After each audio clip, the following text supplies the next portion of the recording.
भगवान शिव कहते हैं, आज इस कथा को अपने पूरा सुन लिया तो आपको समझ आ जाएगा कि हमारे जीवन में हमेशा नई नई समस्या क्यों जन्म लेती रहती है और हमारा साथ क्यों नहीं छोड़ती है। चलो कथा को शुरू करें। एक नगर में 3 फकीर काफी प्रसिद्ध हो गए थे। सभी लोग उनको बहुत मानते थे और उनके ही पास जाया करते थे। वहीं पर एक चर्च था जिसमें एक पादरी था। पादरी ने जब उन 3 फकीरों के बारे में सुना तो उसे उन 3 फकीरों से ईर्ष्या हो गई, क्योंकि उनके कारण पादरी के चर्च में लोगों ने आना बंद कर दिया था। वह सोचने लगा, ईसाईयत के अनुसार जो मनुष्य ईसाईयत की शिक्षा लेता है वही पादरी या संत बनने के लायक होता है। बिना किसी शिक्षा के ये लोग कैसे इतने प्रसिद्ध हो गए। उसके मन में उन 3 फकीरों से मिलने की इच्छा उत्पन्न हुई। वह तीनों फकीर झील के उस पार रहा करते थे। झील पार करने के लिए नाव की जरूरत थी, इसलिए पादरी ने नाव की व्यवस्था करी और उसमें बैठकर फकीरों से मिलने के लिए चला गया। जैसे ही वह वहां पहुंचा, उसने देखा तीनों फकीर पेड़ के नीचे बैठे हुए थे। उन्हें देखते ही उसने पूछा, क्या तुम ही हो वह 3 फकीर जो लोगों में प्रसिद्ध है? यह सुनकर फकीर कहने लगे, अरे हम कहां प्रसिद्ध हैं? हमें तो लोगों ने यूं ही प्रसिद्ध बना दिया है। हम इसके लायक नहीं हैं। हम लोगों से हमेशा मना करते हैं, हमारे पास मत आया करो, लेकिन वे मानते ही नहीं हैं। यह सुनकर पादरी मन ही मन खुश हुआ। अरे ये तो साधारण से लोग हैं, मैं ऐसे ही इनसे डर रहा था। इनको तो मैं अभी सबक सिखा दूंगा। पादरी ने पूछा, तुम तीनों आखिर करते क्या हो? फकीरों ने कहा, कुछ नहीं, हम तो इस पेड़ के नीचे बैठकर ईश्वर की प्रार्थना करते हैं। पादरी ने कहा, तुम्हारी बाइबल किधर है? फकीरों ने कहा, हमारे पास कोई बाइबल नहीं है, हमें तो पढ़ना तक नहीं आता। यह सुनकर पादरी का आत्मविश्वास बढ़ गया। अरे ये तो अनपढ़ लोग हैं, फिर भी लोगों को मूर्ख बना रखा है। पादरी ने कहा, तुम लोगों को चर्च की कोई प्रार्थना तो याद होगी, किस प्रकार तुम ईश्वर को याद करते हो? फकीरों ने अपना सर नीचे झुका लिया और लजाते हुए कहा, हमें कोई प्रार्थना नहीं आती। चर्च की प्रार्थना इतनी लंबी चौड़ी होती है, हम ठहरे अनपढ़, हमें तो याद ही नहीं होती। इसीलिए ईश्वर को याद करने के लिए हमने अपनी ही प्रार्थना बना रखी है। यह सुनकर पादरी चौंका। अरे प्रार्थना तो प्राचीन होती है, सर्वमान्य होती है। तुम लोग तो बड़े मूर्ख हो। तुम लोगों ने अपनी ही प्रार्थना बना ली। बताओ क्या है तुम्हारी प्रार्थना? फकीरों ने कहा, हमने सुना है बाइबल में 3 प्रकार की पद्धति प्रचलित है, इसलिए हमने इसको ध्यान में रखकर प्रार्थना बनाई है। हम भी 3, तुम भी 3, ईश्वर कृपा करो। यह सुनकर पादरी जोरों से हंसने लगा। कहने लगा, तुम लोग भी अद्भुत मूर्ख हो। फकीर कहने लगे, हमें कोई प्रार्थना नहीं आती। प्रार्थना इतनी कठिन होती है कि हम तो उसे भी याद नहीं रख पाते। कृपया करके आप हमें चर्च की प्रार्थना सिखाएं। यह सुनकर पादरी कहने लगा, ठीक है। पादरी ने प्रार्थना सुनाई, लेकिन फकीरों को कुछ समझ नहीं आया। उन्होंने बोला, कृपा करके आप हमें फिर सुनाइए। पादरी ने दोबारा सुनाया। फकीरों ने फिर कहा, आप हमें दोबारा सुनाइए। पादरी ने फिर से प्रार्थना सुनाई। पादरी कहने लगा, चिंता मत करो, तुम रोज चर्च आया करो, मैं तुम्हें धीरे धीरे सब सिखा दूंगा। तीनों फकीरों ने पादरी का आभार व्यक्त किया। पादरी मन ही मन घमंड से फूल उठा। पादरी नाव पर बैठकर चर्च की तरफ जाने लगा। वह झील के बीचों बीच पहुंचता है तो क्या देखा है, वह तीनों फकीर भागते हुए उसके पास आ रहे हैं। वह ऐसा कुछ देखता है जिससे कि उसकी आंखें फटी की फटी रह जाती हैं। तीनों फकीर झील पर ऐसे चल रहे होते हैं जैसे कि वह जमीन पर चल रहे हैं। पादरी सोचने लगता है, ऐसा चमत्कार तो सिर्फ जीसस ही कर सकते हैं। तीनों नाव के पास पहुंचते हैं और कहने लगते हैं, कृपा करके आप हमें वह प्रार्थना दोबारा बता दें। हम तीनों में बहस हो गई है। यह कहता है कि प्रार्थना ऐसी थी और मैं कहता हूं प्रार्थना ऐसी थी, और यह तीसरा कहता है कि नहीं, प्रार्थना तो ऐसी थी। अब हम तीनों प्रार्थना करें या प्रार्थना क्या थी, इस पर वक्त बर्बाद करें। इसलिए कृपा करके जाते जाते हमें एक बार फिर वह प्रार्थना सुना दें। पादरी को अपनी गलती का एहसास हुआ। वह तुरंत ही तीनों के पांव पड़ गया। कहने लगा, मेरी प्रार्थना गलत है, आप तीनों की प्रार्थना सही है, मैं समझ गया हूं। ईश्वर प्राप्ति के लिए हमें किसी पद्धति या नियम की जरूरत नहीं होती, बस सिर्फ श्रद्धा की जरूरत होती है। ये मुझे आप तीनों में दिखा गया है। मैं समझता था कि मैंने बाइबल की विधिवत शिक्षा प्राप्त कर ली है तो मैं सबसे बड़ा ज्ञानी हूं, लेकिन अब मैं समझ चुका हूं कि कुछ भी रट लेने से व्यक्ति ज्ञान प्राप्त नहीं कर सकता। ज्ञान उसे होता है जो आप लोगों की तरह प्रार्थना करते हैं, ईश्वर को याद करते हैं और किसी भी शब्द क्रिया आदि की आप लोगों को जरूरत नहीं होती। आप सिर्फ श्रद्धा द्वारा ही ईश्वर को पा चुके हो। कृपया करके मुझे माफ कर दे। मुझ में घमंड आ चुका था। आप तीनों ने मेरे घमंड को चूर कर दिया है। अब शायद सच में मैं बाइबल और ईश्वर को समझ पाऊंगा। हमें हमेशा यही लगता रहता है कि हमारा दुख बहुत बड़ा है और औरों का दुख हमसे कम है। बस इसी के चलते हम दूसरों से अपनी तुलना करते रहते हैं और हमें लोगों से ईर्ष्या होने लगती है। आज की कहानी भी एक ऐसे व्यक्ति की है जिसे अपने जीवन में समस्या ही समस्या दिखती थी। एक व्यक्ति था, उसके जीवन में हर वक्त कोई ना कोई समस्या रहती थी।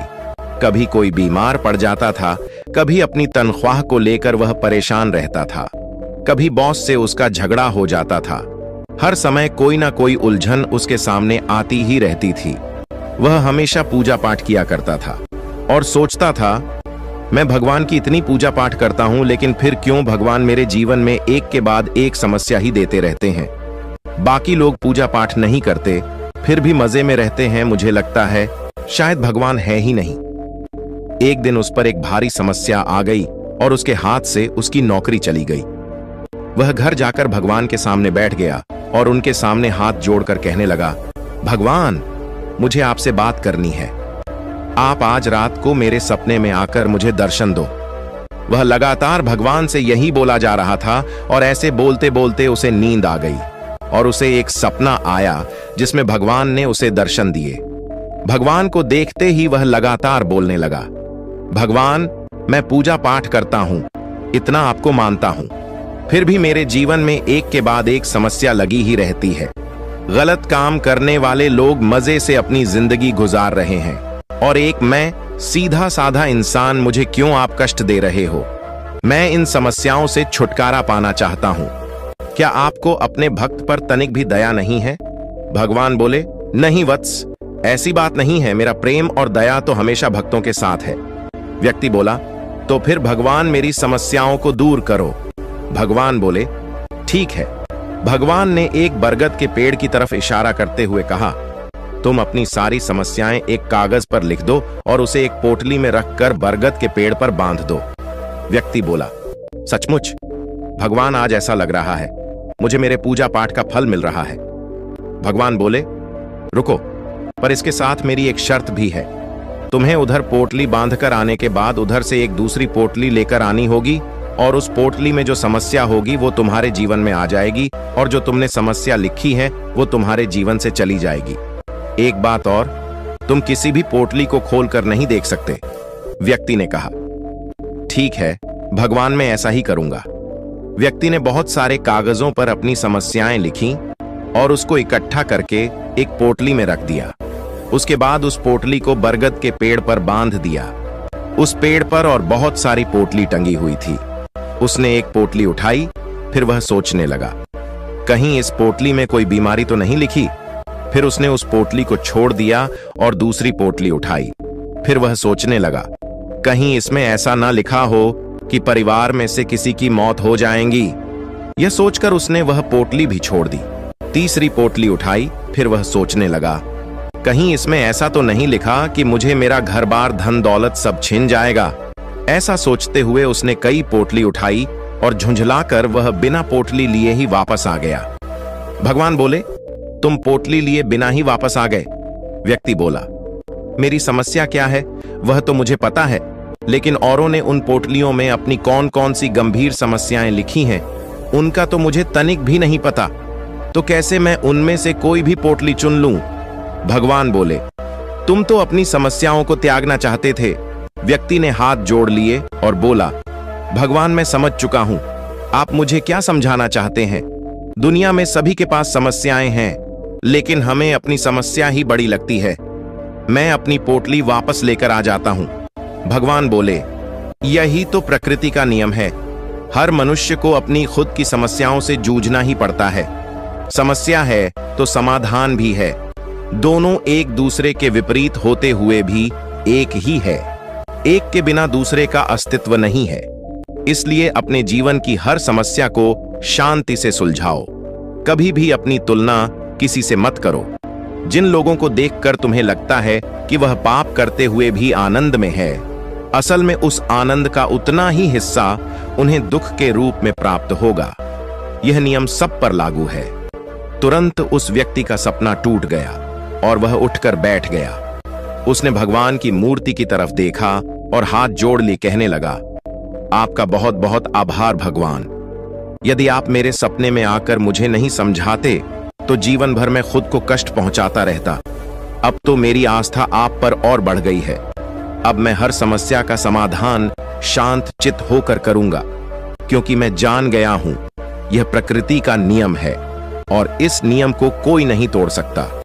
इस कहानी से हमें यह शिक्षा मिलती है कि समस्या हमेशा रहेगी, इसलिए हमें उसका समाधान निकालने की आवश्यकता है। असल में सिर्फ समाधान ही हमारे हाथ की बात है। किसी से ईर्ष्या करने से या किसी को नीचा दिखाने से हम अपनी समस्याओं से कभी छुटकारा नहीं पा सकते। भगवान श्री कृष्ण ने भी कहा है कि हमारा अधिकार सिर्फ कर्म पर है, फल पर नहीं। बहुत समय पहले एक घने जंगल में एक तपस्वी मुनि रहते थे। वे जैन धर्म के कठोर अनुयायी थे और अपना जीवन धर्म, तपस्या और ध्यान में व्यतीत करते थे। उनका लक्ष्य आत्मा की शुद्धि और मोक्ष प्राप्त करना था। मुनि का आश्रय एक विशाल बरगद के पेड़ के नीचे था। जंगल का वातावरण शांत और पवित्र था, लेकिन उसमें कई खतरनाक जानवर और शक्तिशाली प्राकृतिक तत्व भी थे। मुनि के मन में किसी भी प्रकार का भय नहीं था।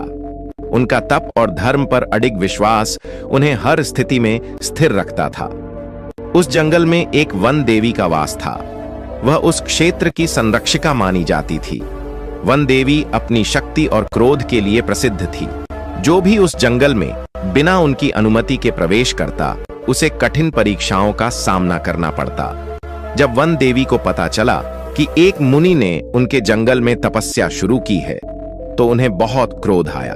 उन्होंने सोचा, यह साधु मेरे अधिकार क्षेत्र में बिना अनुमति कैसे रह सकता है? मैं इसे सबक सिखाऊंगी। वन देवी ने मुनि को डराने के लिए अनेक उपाय किए। कभी वह तेज हवा और तूफान लाती, कभी भयंकर जानवरों को मुनि के पास भेजती, लेकिन मुनि अडिग रहे। उनका ध्यान और तपस्या किसी भी बाधा से विचलित नहीं हुई। अब वन देवी ने मुनि की तपस्या को भंग करने के लिए एक नई चाल चली। वह एक सुंदर स्त्री का रूप धारण कर मुनि के पास गई और उनसे कहा, हे तपस्वी, यह जंगल मेरा घर है। मैं यहां तुम्हें तपस्या नहीं करने दूंगी। तुम यहां से चले जाओ। मुनि ने शांतिपूर्वक उत्तर दिया, यह जंगल सभी जीवों के लिए है। मैं यहां किसी का अहित नहीं कर रहा हूं। मैं केवल अपनी आत्मा की शुद्धि के लिए तपस्या कर रहा हूं। वन देवी ने क्रोधित होकर कहा, तुम मेरे आदेश का पालन नहीं करोगे तो मैं तुम्हारी तपस्या भंग कर दूंगी। मुनि ने उत्तर दिया, देवी, कोई भी बाहरी शक्ति मेरे तप को भंग नहीं कर सकती। मेरा ध्यान मेरे भीतर की आत्मा पर केंद्रित है। वन देवी ने अब अपनी शक्तियों का पूरा उपयोग किया। उसने आकाश में बिजली चमकाई, चारों ओर अंधकार फैलाया और भयंकर गर्जना की।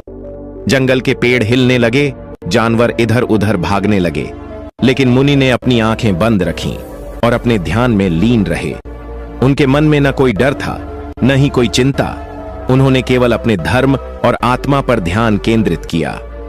कुछ समय बाद वन देवी ने देखा कि उनके सभी प्रयास विफल हो रहे हैं। मुनि की तपस्या और संयम ने उनकी शक्तियों को भी निष्फल कर दिया था। मुनि की स्थिरता और तपस्या से वन देवी का हृदय परिवर्तन हुआ। उन्होंने महसूस किया कि मुनि की तपस्या सच्ची और शुद्ध है। वे उनके सामने प्रकट हुईं और कहा, हे तपस्वी, मैं आपकी तपस्या और धर्म की शक्ति से प्रभावित हूं। मैंने अब समझा कि सच्चा बल संयम और आत्मज्ञान में है। कृपया मुझे क्षमा करें। मुनि ने कहा, देवी, मैंने कभी आपसे द्वेष नहीं किया। मैं केवल अपनी आत्मा की शुद्धि के लिए तपस्या कर रहा हूं। यदि आप चाहें तो आप भी इस मार्ग पर चलकर मोक्ष प्राप्त कर सकती हैं। वन देवी ने मुनि के उपदेश को स्वीकार किया और अपने अहंकार और क्रोध को त्यागने का निर्णय लिया। वन देवी के परिवर्तन के बाद जंगल में शांति स्थापित हो गई। अब वह देवी उस जंगल में आने वाले सभी साधकों और तपस्वियों की रक्षा करने लगी। मुनि ने अपनी तपस्या पूरी की और मोक्ष की ओर अग्रसर हुए। सीख 1। तपस्या की शक्ति। सच्ची तपस्या और संयम से किसी भी बाधा को पार किया जा सकता है। 2। धैर्य और स्थिरता। संकटों और परीक्षाओं के समय धैर्य और स्थिरता बनाए रखना महत्वपूर्ण है। 3। अहंकार का त्याग। अहंकार और क्रोध से केवल विनाश होता है, जबकि विनम्रता और धर्म का पालन आत्मा की शुद्धि लाता है। 4। परिवर्तन का महत्व। सही समय पर सही शिक्षा से किसी भी व्यक्ति या शक्ति का हृदय परिवर्तन हो सकता है। तपस्वी मुनि और वन देवी की यह जैन कथा हमें यह सिखाती है कि सच्चा बल बाहरी शक्ति में नहीं, बल्कि आत्मा की शुद्धि और संयम में है। यदि हम अपने धर्म और सत्य के मार्ग पर अडिग रहते हैं, तो कोई भी बाधा हमें रोक नहीं सकती। यह कहानी यह भी दर्शाती है कि सच्चे ज्ञान से दूसरों का हृदय परिवर्तन किया जा सकता है, चाहे वे कितने भी क्रोधित या अहंकारी क्यों न हों। हमारे आर्षि मुनि कहते हैं, किसी को आयु से मनुष्य के ज्ञान को कभी नहीं आंकना चाहिए, क्योंकि कभी कभी कम आयु वाले भी जीवन में वह अनुभव ले लेते हैं जो कि अधिक आयु वाले भी नहीं ले पाते। हमारे देश में सदियों से ज्ञान की ही पूजा होती आई है। आयु, जाति, लिंग आदि से उसका कोई लेना देना नहीं है। अष्टावक्र ने बालक होते हुए भी विद्वानों को अपने ज्ञान द्वारा हरा दिया। 12 वर्ष का अष्टावक्र का शरीर 8 जगह से टेढ़ा था, इसलिए उनका नाम अष्टावक्र रख दिया गया था। वह 12 वर्ष के थे जब वह राजा जनक के द्वार पहुंचे। तभी राजपाल ने उन्हें रोक लिया और कहा, यह बच्चों की आने की जगह नहीं है। अष्टावक्र बोले, मैं अर्षिबंदी से शास्त्रार्थ करने आया हूं। राज्यपाल बोला, एक तो तुम बच्चे हो, ऊपर से विकलांग, तुम इतने बड़े ज्ञानी अर्षिबंदी से वाद विवाद करोगे। अष्टावक्र बोले, वे ज्ञानी तो है, लेकिन उनके अहंकार ने उनके ज्ञान को ढक लिया है। ज्ञान का उम्र से क्या लेना देना, सिर्फ बाल सफेद हो जाने से या आयु अधिक होने से कोई ज्ञानी नहीं हो जाता। राज्यपाल बोला, मूर्ख मत बनो, यहां से लौट जाओ। अष्टावक्र बोले, क्या वे सचमुच ज्ञानी हैं, किंतु उनसे हारने वाले व्यक्ति पर उनकी तनिक भी करुणा नहीं है। शास्त्रार्थ में जो उनसे पराजित होता है, वह उन्हें जल समाधि लेने को कहते हैं। मैं ऐसे ज्ञान को ज्ञान नहीं मानता जहां करुणा और क्षमा ना हो। राज्यपाल बोला, लगता है तुम अपना उपहास खुद उड़वाना चाहते हो। यदि यही तुम्हारी इच्छा है तो ठीक है, जाओ। ऐसा कहकर राज्यपाल ने उन्हें अंदर जाने दिया। वे राजा जनक के दरबार पर पहुंच गए। अष्टावक्र के टेढ़े मेढ़े शरीर को देखकर सभा में उपस्थित सभी विद्वान हंसने लगे। यह देखकर अष्टावक्र भी जोरों से हंसने लगे और कहने लगे, राजा जनक, मैंने तो सुना था आपकी सभा में बड़े बड़े विद्वानों से सुशोभित है, लेकिन यहां तो यह अपने झूठे ज्ञान के अहंकार में चूर है। ये मेरे टेढ़े मेढ़े शरीर को देखकर हंस रहे हैं और मैं इनकी मूर्खता को देखकर। राजन, आप मुझे यह बताएं कि हड्डी, मांस, रक्त आदि से बना यह शरीर टेढ़ा है, लेकिन क्या आत्मा भी कभी टेढ़ी हो सकती है? यदि नदी टेढ़ी है तो क्या उसका जल भी टेढ़ा होगा? अष्टावक्र के वचनों को सुनकर राजा जनक बहुत प्रभावित हुए। राजा जनक बोले, तुम सत्य कहते हैं, कहो इस सभा में आने का उद्देश्य क्या है? अष्टावक्र बोले, मैं अर्षिबंदी से शास्त्रार्थ करने आया हूं। राजा जनक बोले, बालक, तुम ये जानते हो ना, यदि वाद विवाद में तुम हार गए तो तुम्हें जल समाधि लेनी होगी। अष्टावक्र बोले, जी राजन, मैं भली प्रकार जानता हूं, आप मुझे आज्ञा दें। बंदी आशी को जब पता चला कि कोई विकलांग बालक उनके साथ शास्त्रार्थ करने के लिए आया है, यह सुनकर भी वह निश्चिंत थे, क्योंकि उन्होंने बड़े बड़े विद्वानों को शास्त्रार्थ द्वारा हराया था। दोनों के बीच शास्त्रार्थ आरंभ हुआ। एक तरफ अष्टावक्र थे तो दूसरी ओर अर्षिबंदी थे। दोनों वेदों के जानकार थे। एक एक करके दोनों ने एक दूसरे से प्रश्न पूछना आरंभ किया। अर्षिबंदी बोले, जो कुछ दिखाई देता है वह क्या है? अष्टावक्र बोले, जो कुछ दिखाई देता है वह सब प्रपंच है। जो दिखाई देता है उसका क्या मतलब है? अर्षिबंदी बोले, मन के सारे विषय ही दृश्य है। दृष्टा कौन है? उसको कौन जनता है? अष्टावक्र बोले, वह आत्मा है, उसे देखने की जरूरत नहीं पड़ती, वह सूरज की तरह खुद ही प्रकाशमान है। दोनों के पास हर प्रश्न का जवाब था। यह कार्यक्रम बहुत देर तक चलता रहा।